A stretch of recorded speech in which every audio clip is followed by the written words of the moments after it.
Hello everyone. तो आज की इस वीडियो में हम देखने वाले हैं बुक 1 कंटेम्प्रेरी वर्ल्ड पॉलिटिक्स के कुछ पिक्चर बेस्ड क्वेश्चंस जो कि आपको एग्ज़ाम में पूछे जाते हैं। तो चलिए शुरू करते हैं। तो सबसे पहली पिक्चर है ये। इस पिक्चर को दिखाकर आपसे कई सारे क्वेश्चन पूछे जाते हैं। आपसे पूछा जाता है कि ये शिप किसको दिखाया जा रहा है, इस पिक्चर से क्या मैसेज दिया जा रहा है। तो ये जो पिक्चर है वो आपके अल्टरनेटिव सेंटर्स ऑफ पावर वाली चैप्टर से लिया गया है। इसमें आपको क्या दिखाया जा रहा है, इसमें ये जो आपको स्टार्स दिखाए जा रहे हैं क्या रिप्रेजेंट कर रही है, किसी का फ्लैग है। आपने पढ़ा होगा, आपको ध्यान होगा, ये यूरोपियन यूनियन का फ्लैग है। और यहाँ पे क्या दिखाया जा रहा है, ये दिखाया जा रहा है कि यूरोपियन यूनियन इतनी बड़ी सी शिप है, मतलब कि उसने क्या किया है, अपना पार्लियामेंट बना लिया, अपनी करेंसी बना ली, सब कुछ बना लिया है। और ये जो यूरोपियन यूनियन है इसको क्या, टाइटैनिक एक बहुत बड़ी शिप थी उसके फॉर्म में यहाँ पे दिखाया हुआ है। यहाँ पे ये दिखाया गया है कि यूरोपियन यूनियन के लिए कॉन्स्टिट्यूशन बनाने के अटेम्प्ट्स जो है वो बार बार ही फेल होते जा रहे हैं। सामने कोई ना कोई प्रॉब्लम आ रही है जिस वजह से यूरोपियन यूनियन का कॉन्स्टिट्यूशन नहीं बन पा रहा है। सेकेंड पिक्चर है ये। इस पिक्चर में जो आदमी दिखाया जा रहा है उस पर क्वेश्चन पूछा जाता है कि ये किसको रिप्रेजेंट कर रहे हैं। तो ये हैं डॉक्टर मनमोहन सिंह। और ये कब की पिक्चर है, ये दिखा रहा है 1991 के टाइम को। उस टाइम पे इंडिया क्या लेकर आया था, लुक ईस्ट पॉलिसी लेकर आया था। वही लुक ईस्ट पॉलिसी को इस इमेज के थ्रू दिखाया जा रहा है।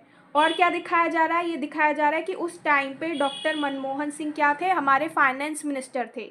कब की चीज़ों को डिपिक्ट किया जा रहा है, 1991 के टाइम की चीज़ों को दिखाया जा रहा है। और ये लुक ईस्ट पॉलिसी से क्या दिखाया जा रहा है, ये दिखाया जा रहा है कि इंडिया अब ASEAN, China, Japan, South Korea के साथ और ज़्यादा इकोनॉमिक इंटरेक्शन कर रहा है। ये पॉलिसी लेकर आया था इंडिया।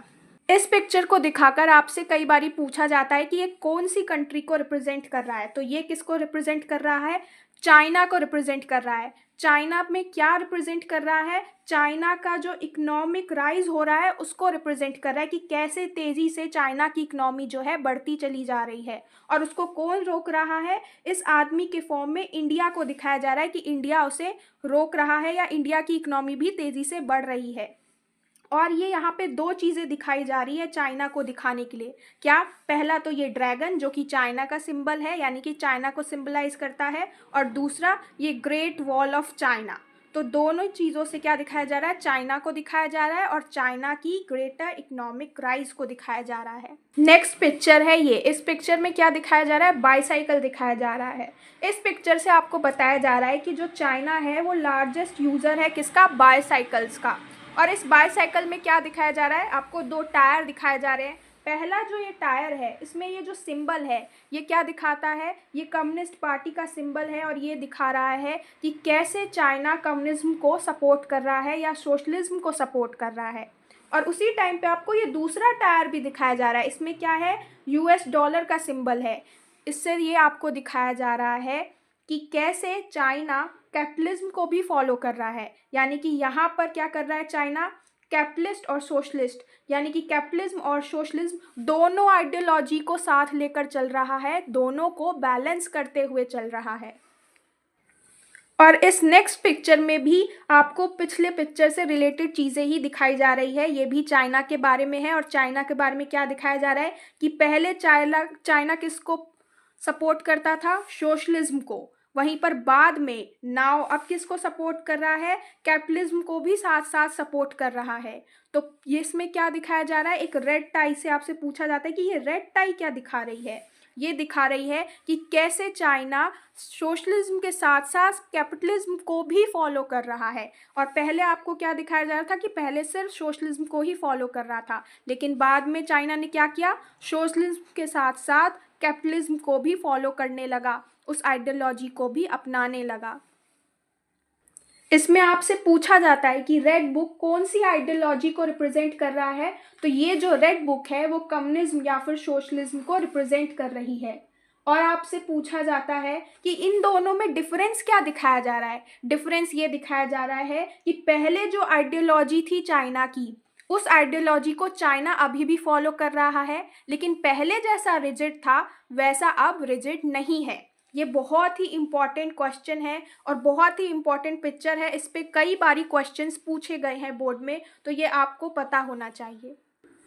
अब नेक्स्ट पिक्चर है ये। इस पिक्चर में किसको दिखाया जा रहा है? ये है परवेज मुशर्रफ और इसमें पाकिस्तान के बारे में दिखाया जा रहा है कि ये कैलकुलेशन कर रहे हैं कि कुछ भी हो जाए आना तो मुझे ही है। क्यों? क्योंकि ये डिक्टेटरशिप लेकर आए हैं, ये आर्मी रूल लेकर आए हैं। परवेज मुशर्रफ जो है खुद को ही प्राइम मिनिस्टर भी बता रहे हैं और खुद को ही वो आर्मी जनरल भी बता रहे हैं। तो यहाँ पे क्या दिखाया जा रहा है कि कैसे पाकिस्तान में जो है वो आर्मी रूल आ रहा है, कैसे यहाँ का जो आर्मी जनरल है वही खुद को प्रेसिडेंट, प्राइम मिनिस्टर सब कुछ मानकर बैठा हुआ है। अब ये जो पिक्चर है ये भी बहुत ही इम्पॉर्टेंट है, इस पे कई बार क्वेश्चन पूछे जाते हैं।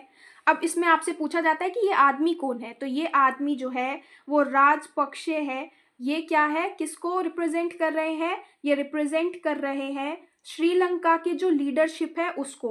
तो ये क्या कर रहे हैं, ये दो चीज़ों को बैलेंस करने की कोशिश कर रहे हैं, सिन्हाला कम्युनिटी को भी और श्रीलंका में जो तमिल कम्युनिटी थी उसको भी। तो ये जो लायन है वो किसको दिखा रहा है? सिन्हाला कम्युनिटी को दिखा रहा है, और ये जो टाइगर है वो तमिल्स को दिखा रहा है। ये दोनों को ही बैलेंस करने की कोशिश कर रहे हैं, दोनों में से किसी को नाराज़ नहीं करना चाहते, दोनों को ही साथ लेकर नेगोशिएट कर रहे हैं, दोनों में कॉपरेशन हो ऐसी कोशिश कर रहे हैं और पीस हो, कोई लड़ाई झगड़ा ना हो, ऐसी कोशिश कर रहे हैं। कौन? वहाँ के लीडर्स।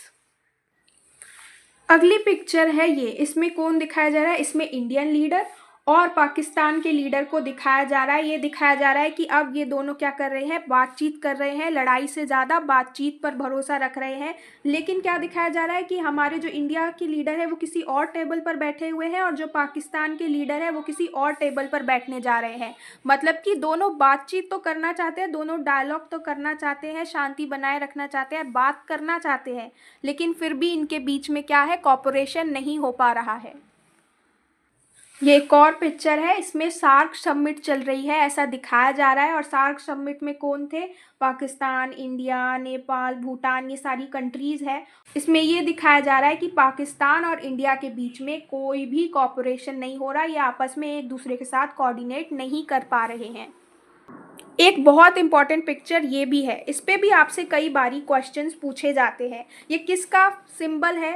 ये यूनाइटेड नेशन का लोगो है। और यूनाइटेड नेशन कब स्टैब्लिश हुआ था? 24 अक्टूबर 1945 को। ये डेट आपको पता होनी चाहिए। और इंडिया ने कब ज्वाइन किया था? इंडिया ने ज्वाइन किया था 30 अक्टूबर 1945 को। आपसे कई बार ये भी क्वेश्चन में पूछ लिया जाता है कि यूनाइटेड नेशन के जो भी प्रिंसिपल ऑर्गन्स है उनमें सबसे ज़्यादा इम्पॉर्टेंट कौन है? तो सबसे ज़्यादा इम्पॉर्टेंट है सिक्योरिटी काउंसिल।